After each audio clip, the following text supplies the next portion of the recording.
Sejidumpa tikupasirani zimene wayankhula Bon Kalindo lero pa 17 July 2024 limene lili West monga mathawi zonse amene amachitira Bon Kalindo lero atulusa audio clip aka atukuka mosiyanasiyana kuzera ku zipani za ndale, ndipo zipani za ndale za maiko osiyanasiyana ndi zimene lili gwero la chitukuko, gwero la maubale osiyanasiyana, gwero la china chilichonse kuchokera ku agriculture, health, education.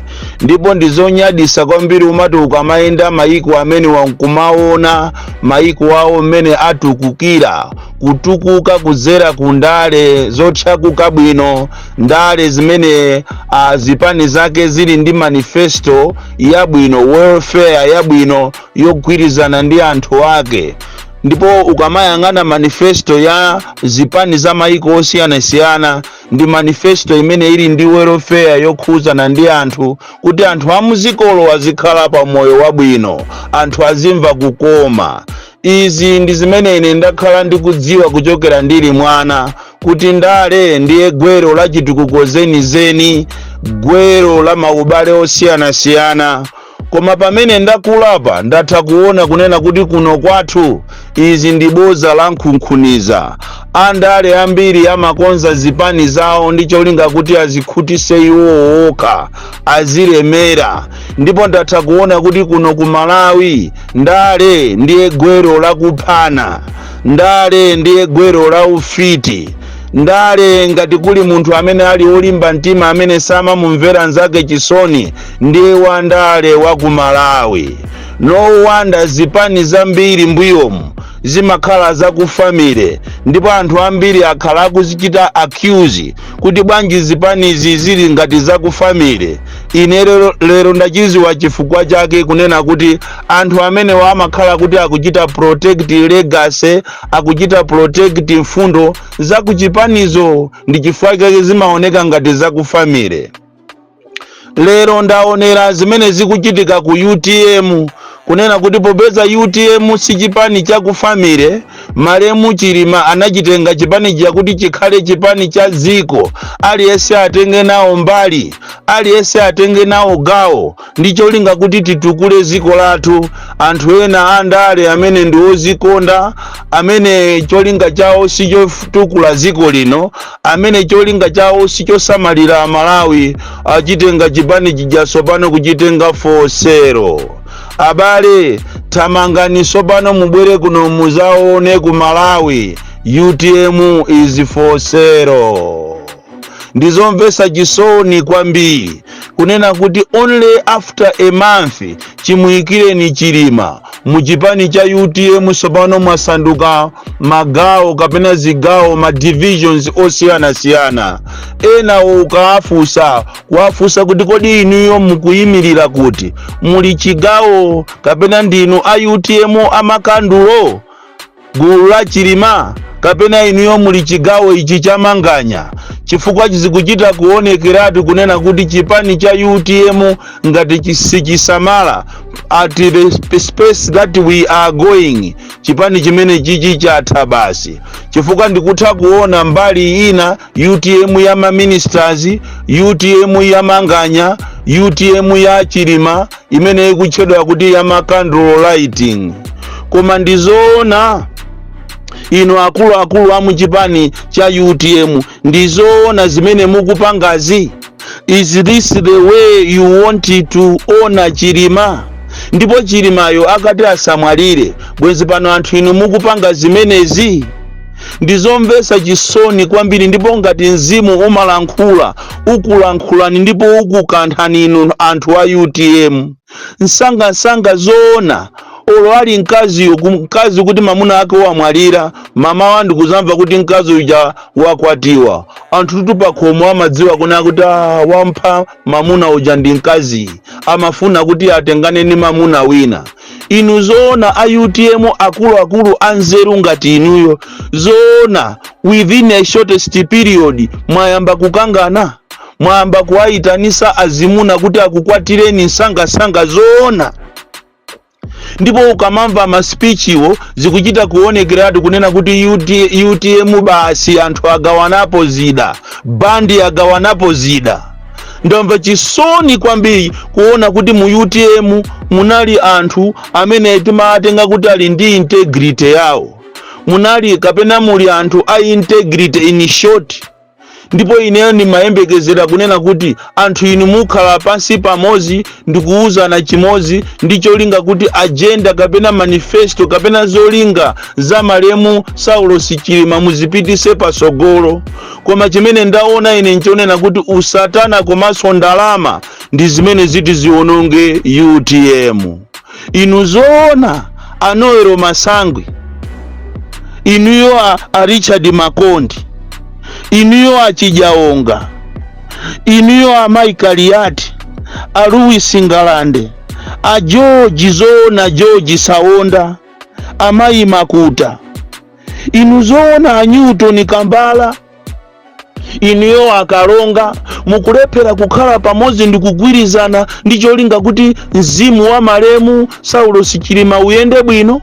Inu sanga nditulo zaniyolo 60 days sana sinakwane mmanda mwache, mwayamba kale kuti muzikangana, mwayamba kale kugawana chipani, mwayamba kale kuwaitanira anthu kuti bwerani muzalowe mu chipani chimenechi without giving yourself time ndi kugwirizana.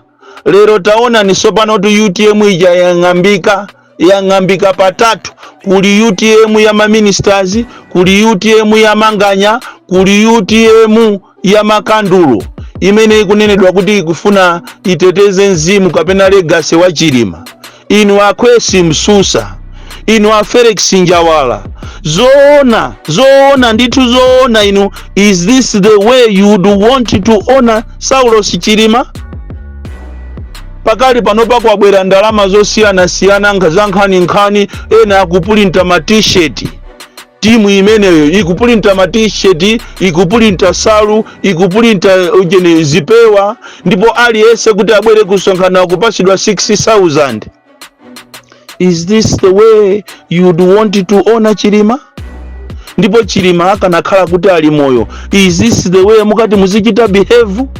Zoona iniyo nzanu mene mmakondaniana naye muja. Is this the way you would want to honor him? Mwatani inuyo akulu aku UTM. Akambala ndinu munthu amene timakutenga nikukhala wankulu wa nzeru zache, ndipo anthu ambiri amalankhula za inu. Anoero Masangwe, inu ndo amene mmaoneka ngati ndinu cheya wakumenekoko waku UTM. Zoona Akalonga, zoona a Michael Yati, mwagwira ntchito yabwino koopsa nthawi imene ija imene imayambira UTM kuzafika nthawi imene Saulos watisiya. Zoona mukufuna muonongere gase. Tabwerani pamozi mugwirizane, muitanizane, mukonze chipani ichi Saulos mzimu wache uuse mutendere. Koma mukangobweresapo a Satana, inu a Michael Usi, a Vice President, mukangobweresapo Satana ndi ndalama, muziwe kuti UTM yo yathera pompo.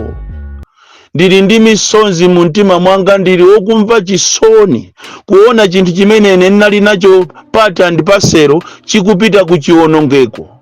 Ndipo tumwina Mulungu ndi wazatheka bwanji ena ife okupsya mitima nsanga ife tinachita bwino kuchoka chifukwa lero kukanakhala nkhondo anthu akanatibula natu mmene ngati ine ndikanabandula anthu ena.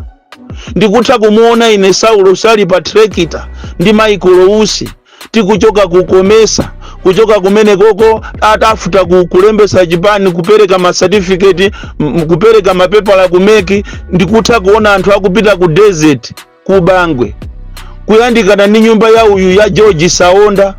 A George Sawonda inu mulibe sizia. Anthu amu UTM inu thupiranu simunjenjemera kuti zimene mukupangazi ndi zinthu zimene ngakhale a Malawi sangakondwe nazo. Mukuusa tuso pano pamene ponkwiyo kuchokera kwa Chilima. Ndipo zimene mukupangazi mukupanga kuti ana ake a Chilima ndi mkazi ake akamakhala ndi azibale ake avalera akuti aziti chani. anthu akunsipe, angoni akuntcheu akamamva zimene zizi ndikumaona zimene mukupangazi, mukufuna kuti iwo aziti chani? Anzanu sanamalize kulira, mwezi sunathe, masiku sanapite pamwambo uja wa angoni 60 days sinapitepo. Zoona iniyo mungambwerese mkazi wina nyumba, zoona iniyo mungambwerese mamuna wina nyumba. Osakhala phe mene amakhalira bwanji mwini wake tu amakhala phe akafuna kupanga chinthu, inunso mukanakhala phe anthu azizifunsa okha kuti kodi amenewa what is their next move. Koma ndale ndizoopsa kwambiri, mukanakhala pansi ndithu mukambirane before it is too late, because uku mukupita kundi kuchionongekotu mbene yaonongekera MCP. IMCP panopa anali chipani chimene akafuna democracy, koma lero akukonza njira zophera anthu. Mfutizo ndesi zamasewera, olo ineyo tikunena pano andipasayanga kale munthu alirede kuti andiombere ineyo, ndipo ine sindikupanga mantha ena aliwonse, ndizazuzula amene ningazuzule, siningaope mfuti imene mwampasa munthuyo. Information ndili nayo kale kuti iniyo mufuna mundiphe ineyo, koma tazayesereni mbwere muzaone zimene muti muzaone. Anthu ndikamanena kuti ine ndine mwana woopsa kwambiri, ndikufuna mumutume amene mwampasa futiyo kuti azaphene, muzaone zimene ziti zizachitike.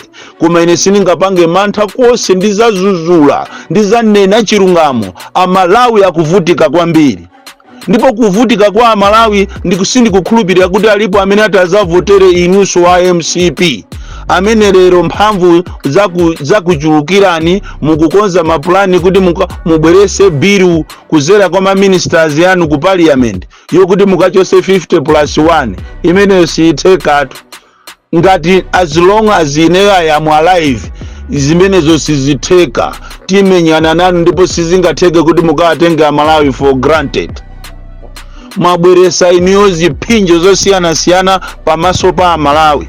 Tikamanena Amalawi kunena kuti boma ili ndilokuba, ndipo ORT mulibe mmaministries mmadepartment osiyana, kulibeko ORT, akungoyipanga papepala, ndalama zija zikatuluka ndikugawana okhaokha. Tapita ni ku Ministry of Labor mukaone, ku department ya compensation, ku Ministry of Labor, kuseri kwa ujeni kwa immigration mulilonga, mukaone ikutano 6 months yopanda magesi. Anthu okuti akuene azichita transact kapena kuthandiza anthu amene anapanga ngozi zosiyana kuti ma companies apase ndalama makampani yawo kuzera kuma insurance companies apereke ndalama. Ikuthatu ndikuti ucheni department imene ya labor 6 months opanda ndalama ina iliyonse, ndipo kulibeko magesi 6 months. Magesi ndi 6 months, koma ndalama zokuchokera last year sakulandira. Musamaone apolisiwa, musamaone amewa akuzunzika koopsa. Apolisi akuzunzika, tikunena pano pa apolisi afika size yoma vala ujeni sapato ya fuluso, kumavala sapato za ana apolisi. Ndizomvesa chisoni kuti ngakhale kuwame imene timanena kuti ma lance corporal kapena ma private soldiers ati council yawo inakhala pansi ndikuchosa ma allowance, house allowance, ndikuchosa privilege ya mazi, ndikuchosa privilege ya magesi, ndikuwauza onse amene anakwatira kunena kuti chokani imene kumene muliko mubwere mulowe ku barracks. Komanda atu amene komanda wame atakhala ku council yawo ndi SPC ndi ma ministers alamula kunena kuti anthu aja akuvutika ajawo salary yawo ndiyochepa, aliso ningongole mmabanki, ati anthu amene ajawo akalowe ku barracks, no more house allowances. Now mukapita ku barracks ko mukamakazifusa mukafuse kuti kodi kuno nyumba ziliko. Inuyo akomanda akuwame mukuwauza anthu wanu kuzera ku meeting yanu imene munapanga ndi SPC ndi ma ministers anu kunena kuti amene ndi ma private soldiers komanso lance corporal amene ali ang'onowa mukuwauza kuti akalowe ku barracks. apite m'mabaraks osiyanasiyana khaya ndi kuzomba, Salima, kunzuzu, kulilongwe, akakhale m'mabaraks muli nyumba. Pena pake tazipangani ma decisions othandiza anthu ame ndi anthu amene maiko ambiri amapasidwa ulemu koopsa. Anthu a polisi ndi anthu amene amapasidwa ulemu koopsa, ndipo ntchito ya upolisi kalero tife tili ku sukulu tinkaifuna tili ana. Ntchito ya ame ifeyo tili ana tinkaifuna, koma lero tolo mwana simungaza mumve akunena kuti I want to be a soldier, I want to be a policeman, I want to be a nurse, I want to be a teacher. Oi, mukamufusa pano mwana akuwuzani kuti I want to be Chakwera, akunena kuti akufuna akhale politician, azikaba chifukwa kumene kungati kuli kulemera msanga ndiye ndikuja kumatchedwa kundale. Ndi chifukwa chake a UTM akufuna kuphana. Iniyo mukanene kuti aye ujeni 50+1 tikuichosa chifukwa imene ndiyononga economy iyonongeka how. Inu sitinakuuzeni kunena kuti ma constituency muachepese, sitinanene kuti ma MP mukaayika ku parliament kwakachulukako ndiye kuti chuma cha boma chionongeka. Sitimakuuzani inu kuti musamabe mukamaba ujeni chuma cha ziko chionongeka. Nderero mukufuna mpange mafilimu pamene chiseko chakumpanani kuti mubere zisankho mmene mukuzibereramu, kuti mubere zisankho bathrough kuti mukachose 50+1 mukunama apanga tithana nanu koopsa ndipo amalawi akuukirani. Bon calendar the DC ine nimango kukhazula sindiona kuti ati uyu ndi nzanga, uyu ndi mbale yanga, uyu nimachokera naye kumozi, ndimango kubandula. Koma inuyo aboma inuyo mutenga nsambi pa imfa imene yachilima, ndipo mukunena kuti ati mufuna muzilesa miyambo ya makandulo. Ndiye ainyaketu mwanache wanena kuti miyambo ya makandulo ipitirire. Mwinaso inu kumeneko ku MCP popeza kumenekonso kunafa anthu anu ambiri, mungoyambisaso makandulo anu. Koma iyi ya chilima izimwi mwina achapita nayo. The DC